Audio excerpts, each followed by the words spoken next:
Hello students, welcome to Gen Z learning platform. आज से हम इस यूट्यूब चैनल पर एक नई सीरीज़ शुरू करने वाले हैं जिसका नाम हम रखेंगे NCERT ऑन योर टिप्स। जैसा आप इस नाम से समझ पा रहे होंगे, हम इस चैनल पर एक ऐसी सीरीज़ शुरू करेंगे जिसमें हम क्लास 6 से लेकर क्लास 12 तक की सोशल स्टडीज़ की पर्टिकुलरली सारी NCERT कवर करेंगे विद उनके क्वेश्चन आंसर्स, उनकी एक्सरसाइजेज, हम सब कुछ यहाँ पर डिस्कस करेंगे। और अगर हमें लगा कि इसके बाद भी हम चीज़ें डिस्कस कर पाएंगे और सब्जेक्ट्स भी हम ले पाएंगे तो हम वो सब आपके साथ ज़रूर शेयर करेंगे। इसीलिए हमने इस सीरीज़ का नाम रखा है NCERT ऑन योर टिप्स, ताकि आपको NCERTs को रटने की ज़रूरत ना पड़े और आप उनको इमेजिनेशन के ज़रिए, विजुअलाइजेशन के ज़रिए बहुत अच्छे से पढ़ पाएँ। चलिए तो स्टार्ट करते हैं हमारा आज का लेक्चर, जिसमें हम क्लास 6 की ज्योग्राफी का चैप्टर 1 डिस्कस करेंगे, the earth in the solar system. सबसे पहले मैं इस चैप्टर का इंट्रोडक्शन आपको देना चाहूँगी, थोड़ा सा इसके बारे में ब्रीफली आपको बताना चाहूँगी। तो इसमें दो चीज़ें हम देख रहे हैं, एक तो अर्थ और दूसरा सोलर सिस्टम। अर्थ की पिक्चर कुछ ऐसी दिखाई पड़ती है, तो इस पिक्चर से रिलेटेड अब मैं आपको 2-3 चीज़ें बताती हूँ। सबसे पहले आप यहाँ देख पा रहे होंगे कि ये ब्लू कलर की है। ब्लू कलर की होने का कारण क्या है बच्चे? ब्लू कलर की इसलिए होती है क्योंकि हमारी अर्थ पर 70% जो होता है वो क्या होता है? वाटर होता है। तो वाटर जो होता है वो सी और ओशियन अगर आपने कभी देखे हो तो उनमें वो वाटर ब्लू कलर का होता है, और इसी कारण ब्लू कलर का पानी इतना ज़्यादा होने के कारण हम अपनी अर्थ को ब्लू प्लैनेट बोलते हैं। क्या बोलते हैं? Blue planet. ठीक है। दूसरी चीज़ें जो मैं आपके सामने शेयर करूँगी वो ये हैं, इस अर्थ के अलावा आपको यहाँ पर वाइट कलर के छोटे छोटे डॉट्स भी दिख रहे होंगे। छोटे छोटे वाइट कलर के डॉट्स भी आपको दिखाई पड़ रहे होंगे। तो वो वाइट कलर के डॉट्स क्या हैं? वो वाइट कलर के डॉट्स हैं स्टार्स। क्या हैं बच्चे? वो स्टार्स। अब जो ये स्टार्स हैं, ये वाइट कलर के इतने छोटे ही क्यों दिखाई पड़ते हैं? ये हमें बड़े क्यों नहीं दिखते?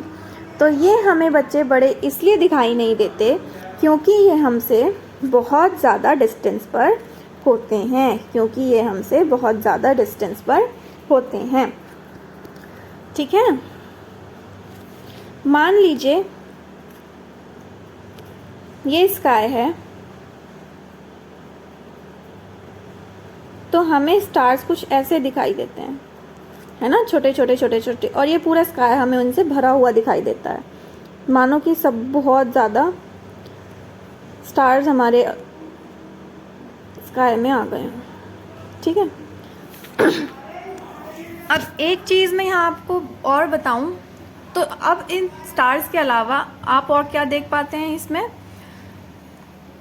जल्दी से कमेंट सेक्शन में टाइप कीजिए कि इस स्टार के अलावा आप और क्या देख पाते हैं स्काई में।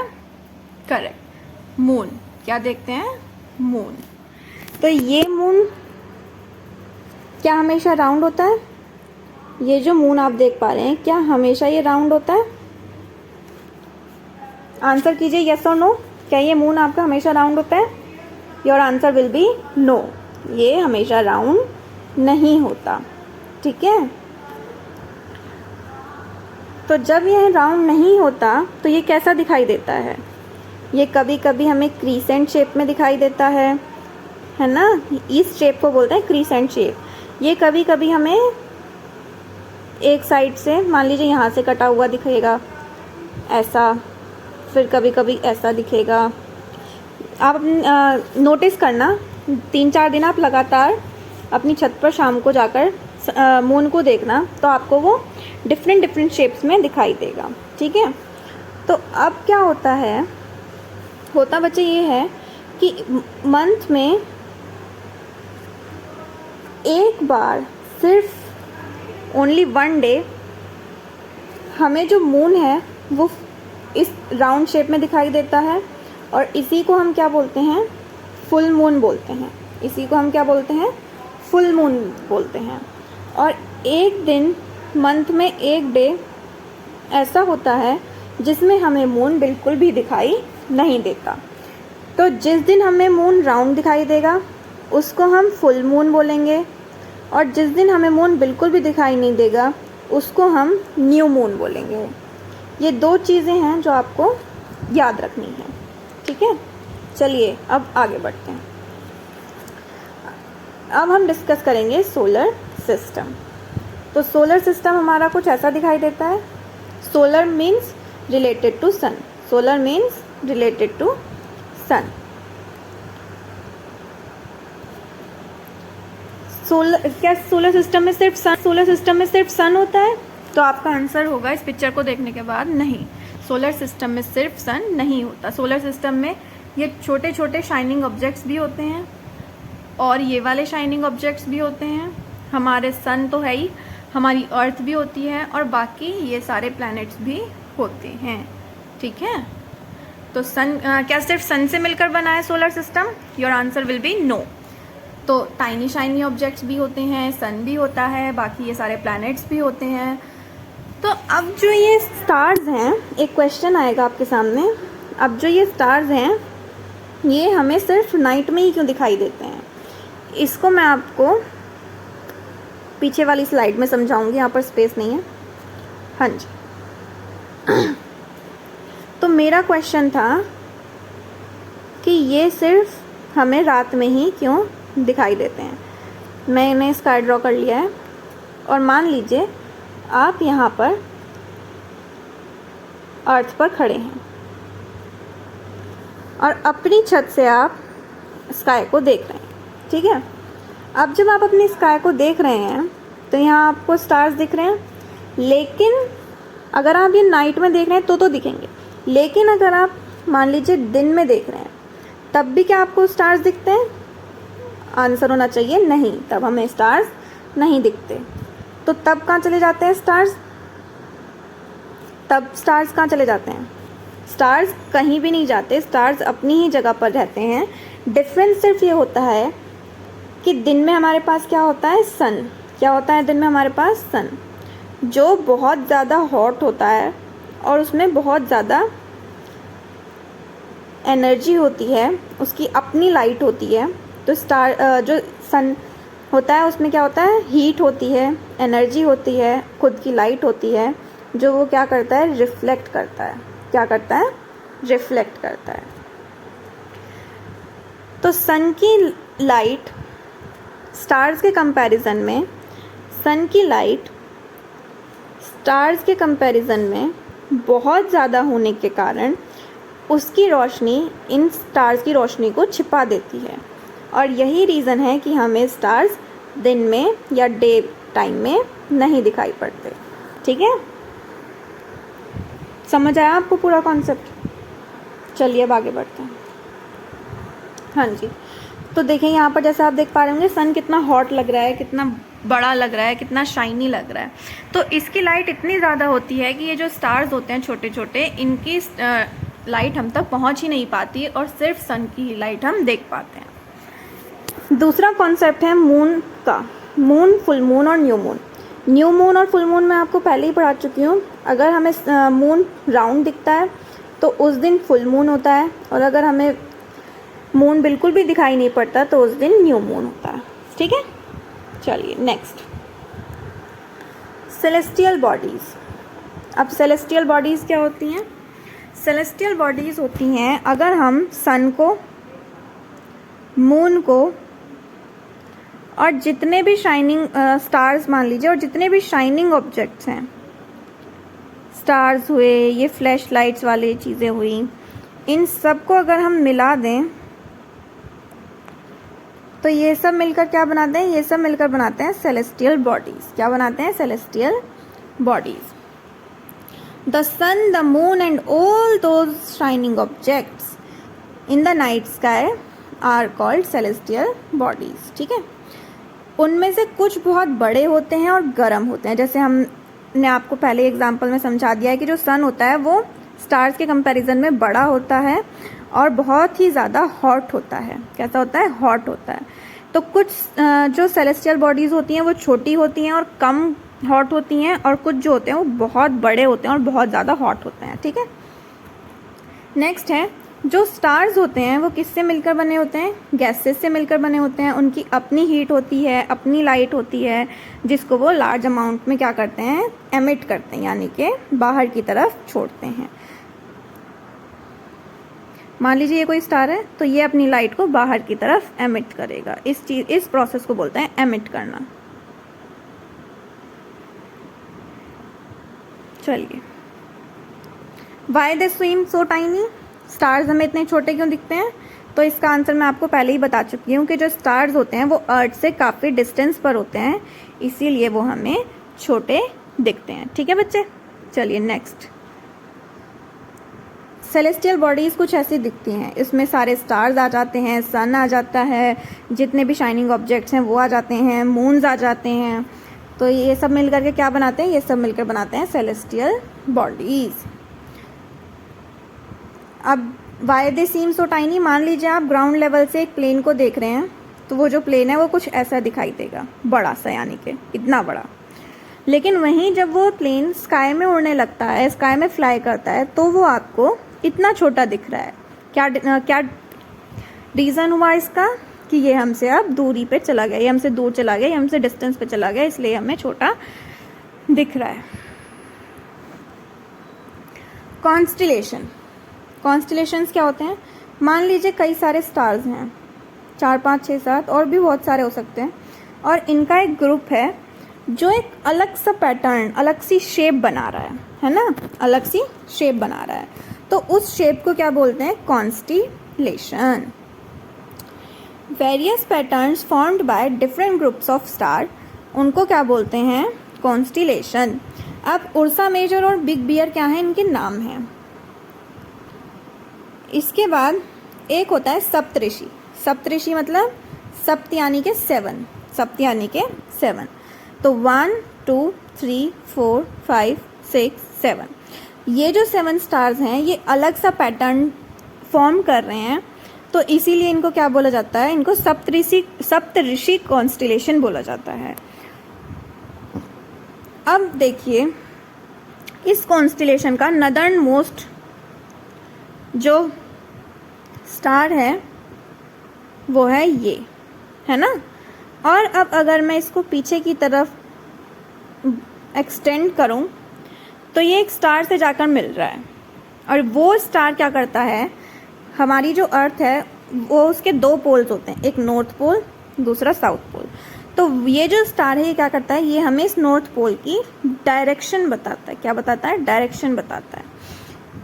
तो जो स्टार हमें नॉर्थ पोल की डायरेक्शन बताता है उसको हम बोलते हैं पोल स्टार, और क्योंकि ये हमें नॉर्थ की डायरेक्शन बता रहा है, नॉर्थ स्टार की, तो इसीलिए हम इसको बोलते हैं नॉर्थ स्टार। ठीक है, नॉर्थ स्टार भी बोल सकते हैं उसको, और पोल स्टार भी बोल सकते हैं। डन। नेक्स्ट, सन। मैं ऑलरेडी बता चुकी हूँ, सन बहुत हॉट होता है, बहुत बिग होता है, बहुत एक्सट्रीमली एनर्जाइज्ड होता है, और ये क्या होता है? सोलर सिस्टम के सेंटर में होता है। Centre in the solar system, centre of the solar system, और इसीलिए इस सिस्टम का नाम क्या रखा गया था? Solar system. जो उसमें ऐसे पैटर्न्स बने होते हैं उसमें क्या होता है? प्लैनेट्स होते हैं, और उन प्लैनेट्स को सन क्या करता है? अपनी तरफ पुल करता है, यानी कि अपनी तरफ खींचने की कोशिश करता है, पुलिंग फोर्स लगाता है। इस फोर्स के कारण ही इस सिस्टम का एग्जिस्टेंस है, इस फोर्स के कारण ही सिस्टम का एग्जिस्टेंस है।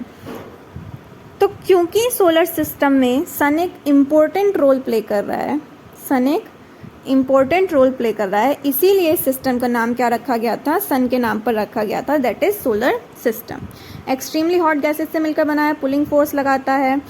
दूसरा एक मेन कॉन्सेप्ट है, why it is not felt by us being nearest star। हम यहाँ पर अर्थ पर हैं, यहाँ मान लीजिए सन है, और यहाँ मान लीजिए कहीं स्टार है। तो हमसे ये दूरी पर है तो ये हमें छोटा दिखाई देगा, हमसे ये पास है तो ये हमें बड़ा दिखाई देगा। लेकिन फिर भी ये जो डिस्टेंस है ये इतनी ज़्यादा है कि हम इसकी actual heat, actual energy feel ही नहीं कर पाते। हम इस सन की एक्चुअल एनर्जी फील ही नहीं कर पाते, क्योंकि ये हमसे कितना दूर है, ये हमसे 150 मिलियन किलोमीटर्स अवे है। ठीक है, ये हमसे कितना दूर है, 150 मिलियन किलोमीटर्स अवे। चलिए नेक्स्ट, प्लैनेट्स। प्लैनेट्स क्या होते हैं? ये एक ग्रीक वर्ड प्लैनेटाई से लिया गया है, जिसका मतलब क्या होता है, वंडरर्स। वंडरर्स क्या होते हैं कि वो सिर्फ चक्कर लगाते रहते हैं, वो सिर्फ घूमते रहते हैं, उनका और कोई काम नहीं होता, वो सिर्फ घूमते रहेंगे। तो इसी तरह प्लैनेट्स भी क्या होते हैं, प्लैनेट्स भी सन के चारों तरफ सिर्फ राउंड राउंड घूमते रहते हैं और ये कुछ काम नहीं करते, ये सिर्फ घूमते रहते हैं।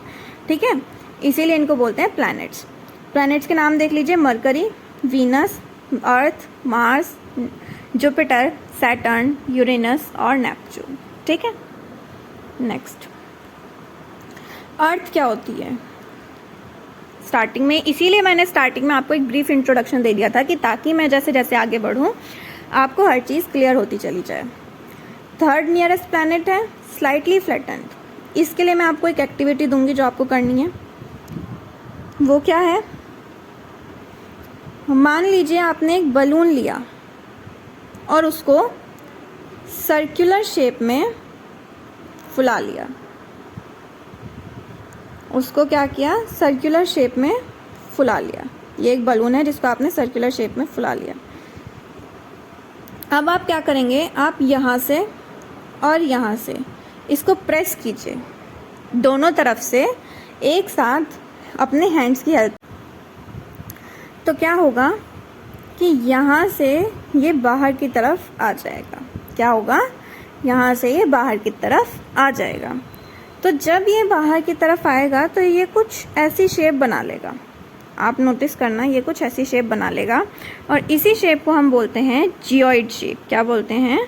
Geoid shape. जियोइड शेप क्या होती है? Earth like shape. इसका क्या मतलब है? Earth like shape. अर्थ क्या होती है? दूसरा कॉन्सेप्ट, अर्थ क्या होती है? ना तो ज़्यादा गर्म होती है ना ज़्यादा ठंडी होती है। और क्या चीज़ें हैं? अर्थ पर वाटर भी है, अर्थ पर प्लांट्स भी हैं, एनिमल्स भी हैं, एयर भी है। सारा एटमॉस्फेयर यहाँ पर क्या है? लाइफ को सपोर्ट करता है और इसीलिए अर्थ पर लाइफ पॉसिबल है। ठीक है, अर्थ को ब्लू प्लैनेट बोलते हैं, ये मैं आपको पहले ही बता चुकी हूँ। Next, moon. मून का कभी शेप ऐसा होता है, कभी फुल दिखता है, कभी क्रिसेंट शेप में दिखता है, कभी ऐसा दिखता है। तो अर्थ की मून की कोई भी एक डेफिनेट शेप नहीं होती, वो हर दिन अपनी शेप बदलता रहता है। इसका क्या कारण है कि मून जो है वो हमारी अर्थ के चारों तरफ राउंड राउंड रिवॉल्यूशन करता है। क्या करता है? राउंड राउंड रिवॉल्यूशन करता है। और इसी रिवॉल्यूशन को क्या बोलते हैं? एक स्पिन बोलते हैं। क्या बोलते हैं? स्पिन। और ये अपना स्पिन कितने दिन में कंप्लीट करता है? कितने दिन में ये एक राउंड ले लेता है? तो उसका आंसर है 27 डेज। क्या आंसर है उसका? 27 डेज। यहाँ पर लिखा हुआ है। अर्थ हैज़ ओनली वन सैटेलाइट। तो ये जो मून है ये अर्थ से किस तरह रिलेटेड है? ये मून अर्थ से किस तरह रिलेटेड है? ये अर्थ की सैटेलाइट है। ठीक है, अर्थ की क्या है? ये सैटेलाइट है।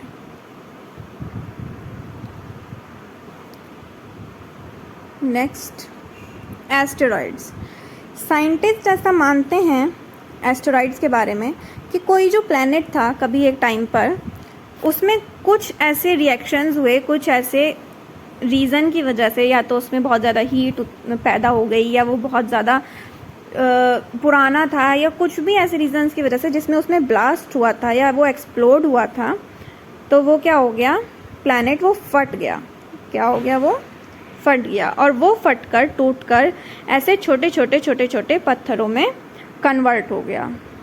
तो इन पत्थरों में जब वो कन्वर्ट हुआ, इन्हीं पत्थरों को हम बोलते हैं एस्टेरॉइड्स। क्या बोलते हैं? एस्टेरॉइड्स। Numerous tiny objects. और ये किसके चारों तरफ रिवॉल्यूशन करते हैं? सन के। किसके चारों तरफ करते हैं? सन के। वो भी मैं बताऊंगी कि ये सन के चारों तरफ क्यों रिवॉल्व करते हैं, ये अर्थ के चारों तरफ क्यों नहीं घूमते, या ये जुपिटर के, मार्स के, इन सब के चारों तरफ क्यों नहीं घूमते। नेक्स्ट स्लाइड में उसका भी रीज़न आपको बताया जाएगा। ये मैंने आपको बता दिया। साइंटिस्ट क्या बोलते हैं, asteroids are those planets which exploded. चलिए यहाँ देखिए,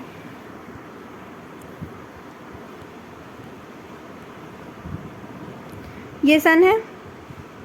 ये जो जितने भी प्लैनेट्स हैं ये किसके चारों तरफ घूम रहे हैं, इस सन के ही चारों तरफ घूम रहे हैं।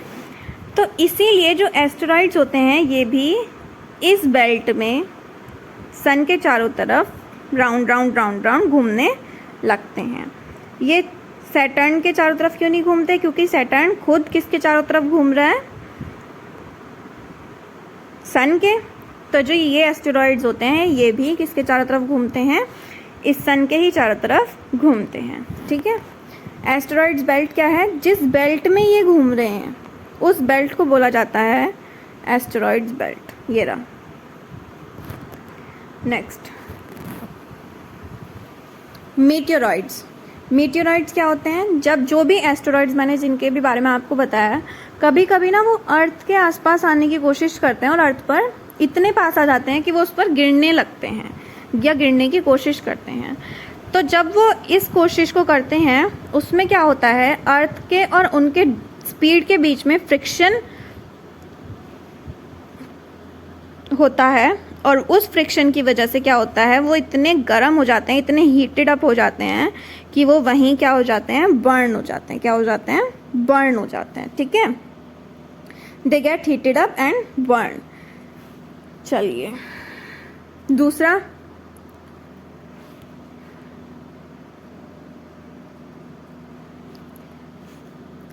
काफी सारे स्टार्स,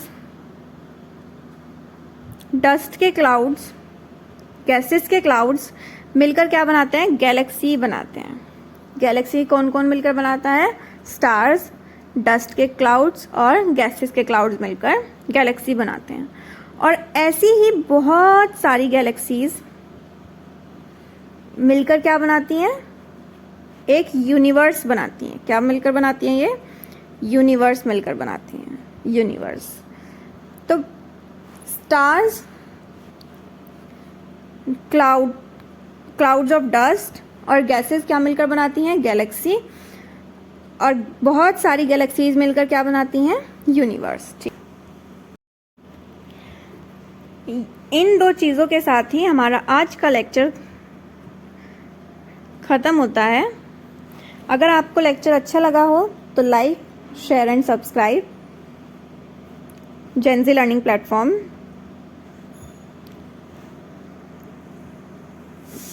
मिलते हैं नेक्स्ट वीडियो में, तब तक के लिए थैंक यू।